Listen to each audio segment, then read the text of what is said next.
빼앗긴 들에도 봄이 오는가. 이상화 시인은 우리 민족의 아픔, 우리 민족의 절망과 무기력함, 그래서 상처가 속히 치료되고 나기 위해 몸부림치는 고통을 그대로 마음에 담아서 시로 외쳤습니다. 이 겨울이 지나면 봄이 오듯이 버려진 땅에도 여전히 꽃이 피는 것을 우리는 아무런 생각도 없이 대하고 있습니다. 하지만 아무리 참담한 환경 속에서도 하나님은 우리에게 봄을 보내시고 늘 봄이 오는 것을 우리는 개나리와 진달래를 통해서 마음속 깊이 또는 환경으로 받아들이게 됩니다. 떳떳하지 못한 인생을 살아온 까닭에 세상으로부터 멸시를 당하고 상처를 입은 그런 사람들이 있습니다. 그들도 사람이기에 힘이 연약하고 부끄러움을 탑니다. 그래서 사람들을 만나는 곳조차 꺼리고 집 안으로 숨어들곤 합니다. 반면에 세상 사람들도 그들을 회피합니다. 부딪히는 것을 아예 싫어합니다. 어느 곳에나 그런 사람들은 있습니다. 성경에 등장하는 수가성의 한 여인이 그랬습니다.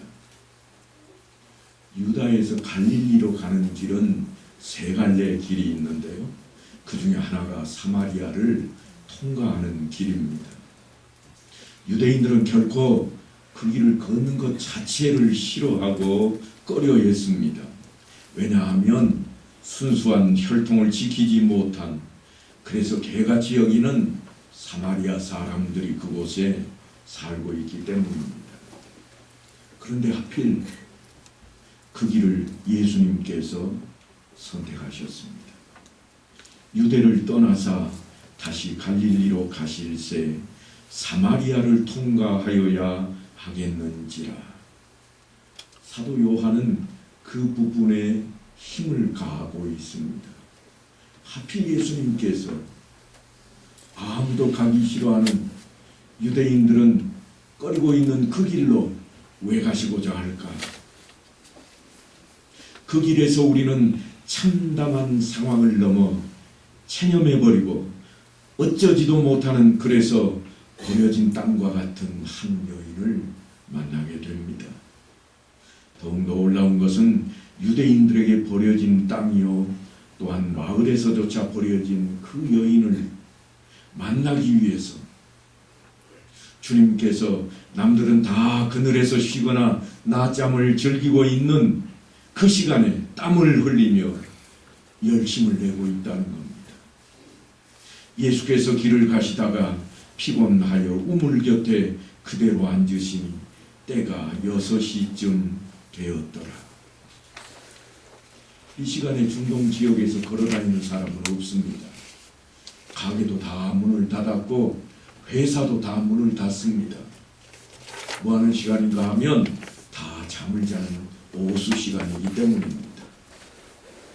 그런데 여기에 등장하는 이 6시는 우리 시간으로 하면 낮 12시를 가르치고 있는 시간입니다.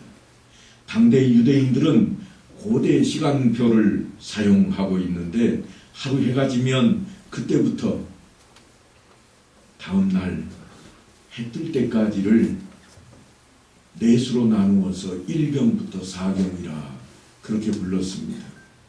그리고 해가 뜨기 시작하는 그 시간부터 다시 해가 지는 그 시간까지를 12로 나누어서 12시간으로 표시를 합니다. 그러니까 성경에 등장하는 6시는 우리 시간으로 하면 한낮 12시입니다. 분명 주님의 의도하심이 짙게 깔려있는 모습입니다. 왜 하필 한낮 12시에 이곳에 오셔야만 하는가 하면 그 시간에 이 여인이 그 우물로 물을 기르기 위해 나오는 것을 아셨기 때문입니다. 주님께서는 이 여인을 구원하시고 이 여인을 통해서 수가성 사람들에게도 복음이 전해질 것을 바라셨습니다. 그렇게 빼앗긴 들에도 봄은 찾아왔습니다. 그런데 우리는 여기에서 그 땅이 왜 빼앗긴 들인지, 그 여인은 왜 버려진 땅인지 살펴보아야만 하겠습니다. 유대인들은 하나님의 선민인 것을 인해서 혈통을 목숨보다도 소중하게 여겼습니다. 그래서 여인들을 계보에 항상 포함을 시킬 것 같은데 빼놓고 있습니다. 왜 그러죠? 우리나라 족보도 마찬가지입니다만 남자로 이어져 갈 때는 족보가 그대로 갑니다. 언제 여인이 등장하는가 하면 남자가 없을 때입니다. 유대인들 족보도 동일하게 그렇게 이어져 갑니다. 유대인들은 이처럼 우리나라가 남북으로 갈린 것처럼 그들도 남과 북으로 갈려 있었습니다. 우리야 일제 치하에 있다가 해방되면서 주변의 강대국들의 힘에 의해서 분단이 되었지만 이스라엘은 솔로몬의 아들의 통치력 때문에 분단이 되고 말았습니다. 물론 하나님의 간섭에 의해서 이루어진 일입니다만 그렇게 분단되었던 북왕국 이스라엘은 아수르에 의해서 멸망을 당합니다. 그리고 아수르는요, 그들의 혼합 정치에 따라서 이스라엘을 포로로 끌고 가면서 사마리아 지역에 다른 민족을 이주시켜 버립니다. 그렇게 무참하게 유린당하고 이방인의 피가 섞이자 남왕국 유다로부터 북이스라엘은 개취급을 당합니다. 아예 상종하지도 않으려고 합니다. 여러분이 잘 아시는 대로 사마리아 사람 하나가 강도 만난 사람을 치료했던 사건이 있습니다. 이스라엘 사람들은 율법 지키는 것을 워낙 좋아했습니다. 그래서 피 흘리는 것 자체를 싫어했고 더더군다나 피가 섞인 이방인을 향해서는 아예 상종조차 하려고 들지를 않았습니다. 자신들의 몸속에 흐르고 있는 이방인들의 피가 무엇을 의미하는지 잘 알았던 북이스라엘 백성들도 그 차별과 혐오를 고스란히 다 받아들입니다. 사마리아는 그렇게 빼앗긴 들이 되고 말았습니다. 자신들조차도 하나님께로부터 버림을 받았다고 스스로 자인하는 처지가 되고 말았습니다. 이처럼 사마리아 땅이 빼앗긴 들이 되었다면 오늘 본문에 등장하는 여인은 그 들판에 있는 땅과도 같습니다. 버려진 땅과 같다는 이야기입니다. 아무도 농사도 짓지 않고 찾아오는 발걸음도 없는 그러한 땅입니다. 그런데 바로 그 땅에 예수님께서 친히 찾아가시고 아무도 우물을 찾지 않는 그 시각 홀로 우물을 찾은 그 여인을 만나고 있습니다. 그리고 예수님께서 물을 좀 달라 그렇게 말을 걸어오십니다. 예수님은 누가 봐도 유대인인 것이 드러나게 유대인 복장을 하고 있었고 말씨도 더욱 그러했습니다. 그래서 수가성 여인은 당신은 유대인으로서 어찌하여 사마리아 여자인 나에게 물을 달라 하나이까? 그렇게 질문을 합니다. 계치금이나 하고 상종도 하지 않는 유대인이 어떻게 내게 물을 달라고 할 수 있느냐는 그런 말입니다. 그러자 예수님께서 이런 말씀을 하십니다. 네가 만일 하나님의 선물과 또 네게 물 좀 달라 하는 이가 누구인 줄 알았더라면 네가 그에게 구하였을 것이요 그가 생수를 너에게 주었으리라. 말 같지도 않은 소리 다 하고 있는, 물을 떠올릴 바가지도 없으면서 더더군다나 이 샘은 아주 깊은데 가당치도 않은 소리를 하고 있네. 이게 그 여인의 마음 속입니다. 그래서 이렇게 이야기합니다. 물기를 그릇도 없고 이 우물은 깊은데 어디서 당신이 생수를 얻는단 말이에요. 그리고 이 우물은 우리 조상 야곱의 우물인데다가 지금까지 조상 대대로 우리가 이 물로 연명하고 있는데 어느 샘에서 물을 주겠단 말입니까? 주변에 샘이 없습니다. 지금 그런 뜻의 말씀을 전하고 있습니다. 그래서 이 여인이 하는 말입니다. 당신이 야곱보다 더 큽니까? 물 한 사발 마시자고 한 말인데 엉뚱한 대로 지금 불똥이 튀고 있습니다. 조금 이상하지 않은가요? 분명 주님께서는 물을 좀 달라 그렇게 시작했는데 이제는 그가 생수를 네게 주었으리라 그렇게 이야기가 전개되고 있습니다. 그러면서 자신이 주겠다고 하는 이 생수에 대해서 자상하게 설명을 해주십니다. 그것이 오늘 본문의 말씀입니다. 예수께서 대답하여 이르시되 이 물을 마시는 자마다 다시 목마르려니와 내가 주는 물을 마시는 자는 영원히 목마르지 아니하리니 내가 주는 물은 그 속에서 영생하도록 솟아나는 샘물이 되리라. 여인이 이 말씀을 듣고 깜짝 놀랍니다. 세상에 그런 물이 있는가? 그래서 주여 그런 물을 내게 주사 목마르지도 않고 또 여기 물기르러 오지도 않게 하옵소서. 세상에 그렇게만 해준다면 그 뜻은 우리말이 있습니다.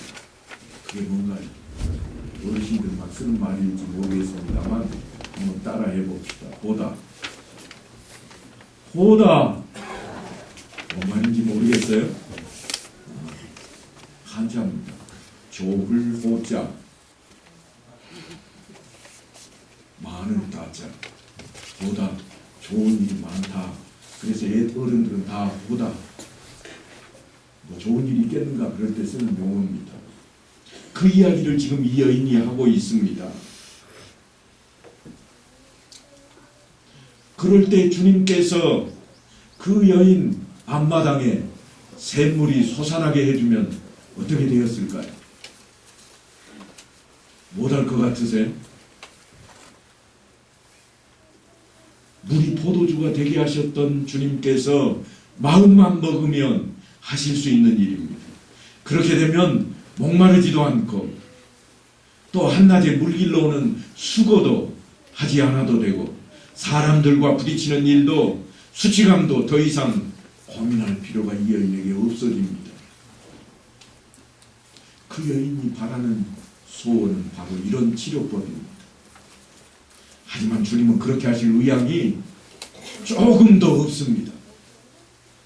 주님께서 처방전을 내립니다. 무슨 처방을 하는가 하면 가서 네 남편을 불러오너라.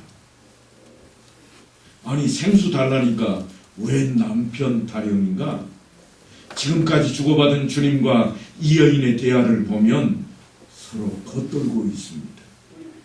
왜냐하면 주님께서는 하늘의 이야기를 하고 있고 그리고 이 여인은 땅의 이야기를 하고 있기 때문입니다. 예수님께서는 하나님 나라를 우리에게 알려주기 위해서 이 땅에 오셨습니다. 그래서 수도 없이 천국은 이와 같으니 우리가 알아들을 만한 비유를 총동원해서 설명을 하십니다. 하지만 주님께서는 하늘의 이야기를 그렇게 하나님 나라 이야기를 말씀하시지만 사람들은 땅의 이야기, 세상 이야기로 바꿔버렸습니다. 그러니까 서로 통할 리가 없는 겁니다. 본문에 등장하는 이 여인은 되간절 어떤 여인일까요?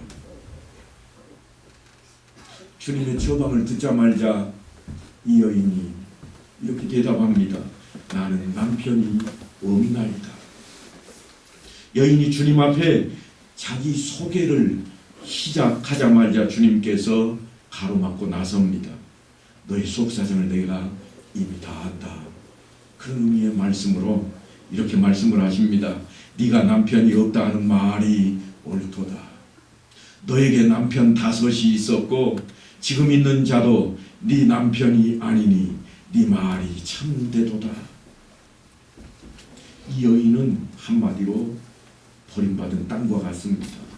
손바닥만한 작은 마을에서 이 여인이 겪었을 수모는 두말할 필요도 없을 것입니다. 결혼을 5번씩이나 했으니 참으로 험난한 인생입니다.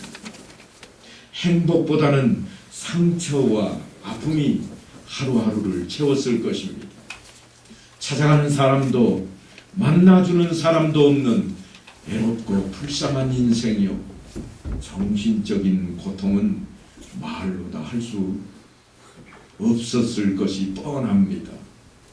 그러니까 사람들이 도무지 참지 않는 그런 한낮에 홀로 물동이를 들고 우물터에 찾는 겁니다. 가슴이 무너져 내리고 있었고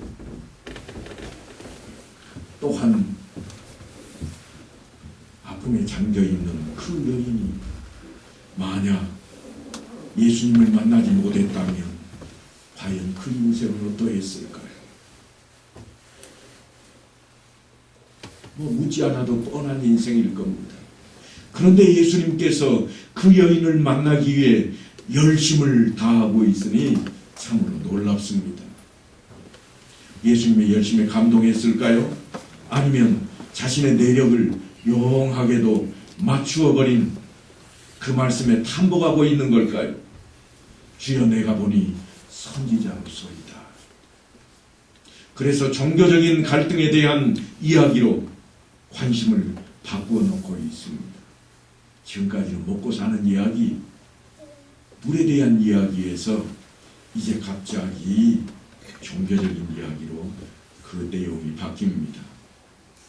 우리 조상들은 이 산에서 예배하였는데 당신들의 말은 예배할 곳이 예루살렘에 있다 하더이다.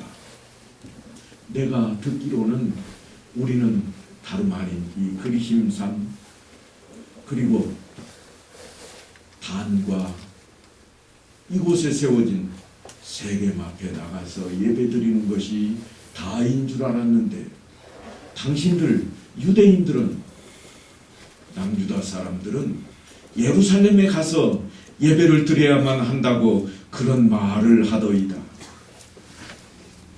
왜 이런 말을 하고 있을까요? 하나님께서는 모세를 통해서 이렇게 명령하셨습니다.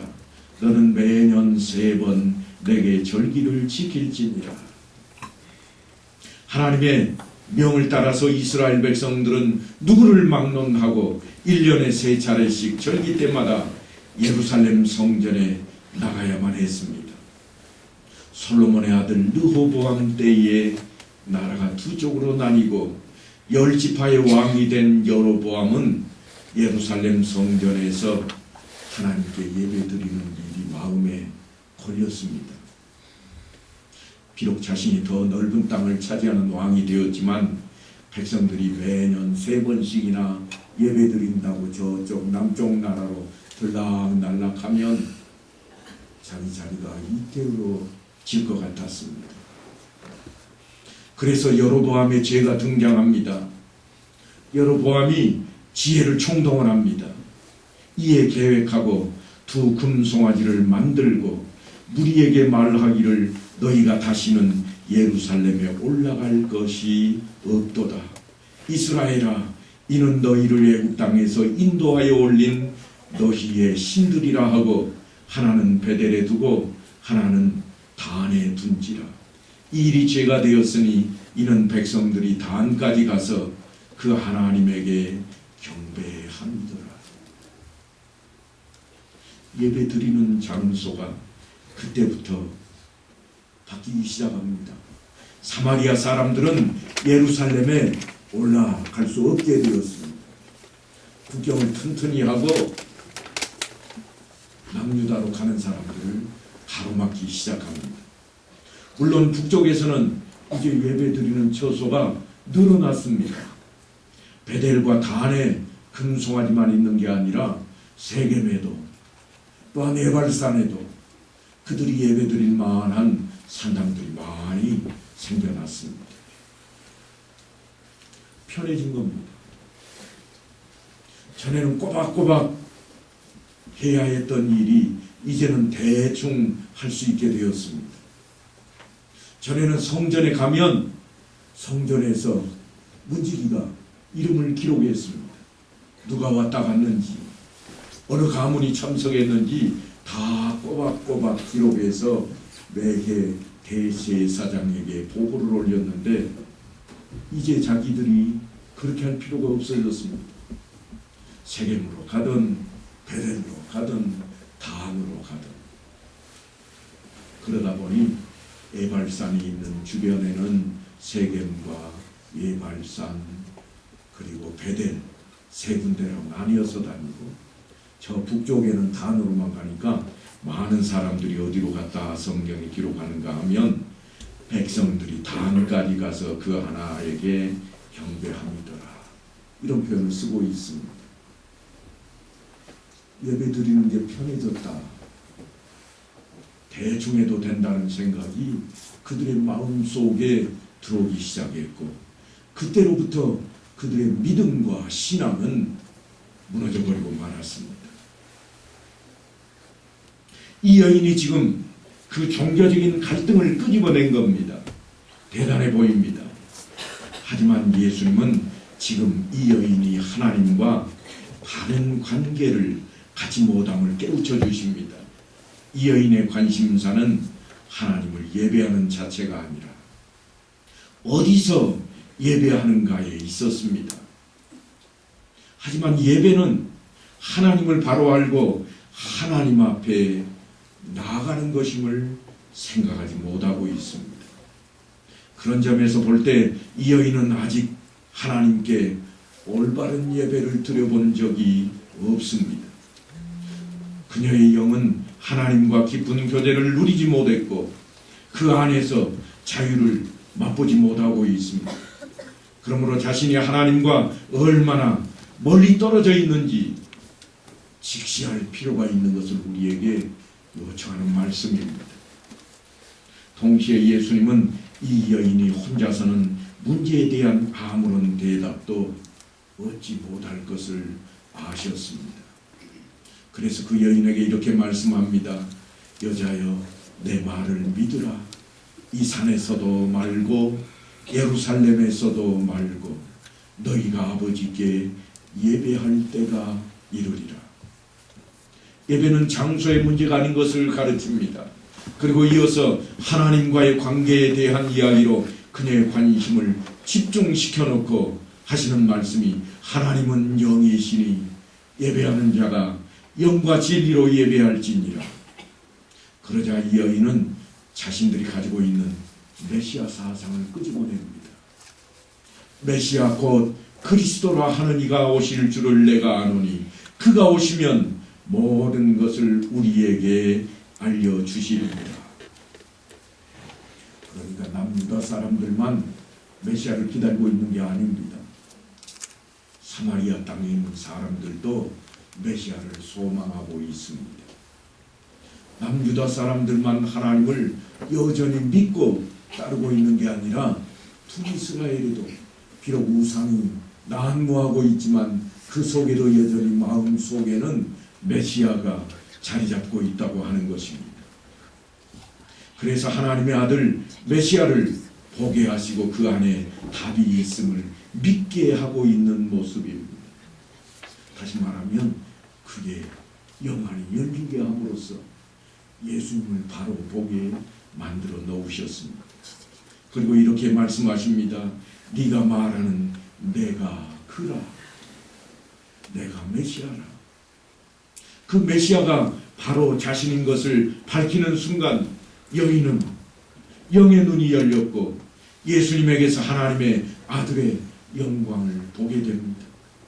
순간 예수님이 그의 심령을 가득히 채우는 생수가 됨을 체험하게 되었습니다. 짐이 벗겨지고 환희의 해방감이 그녀를 사로잡습니다.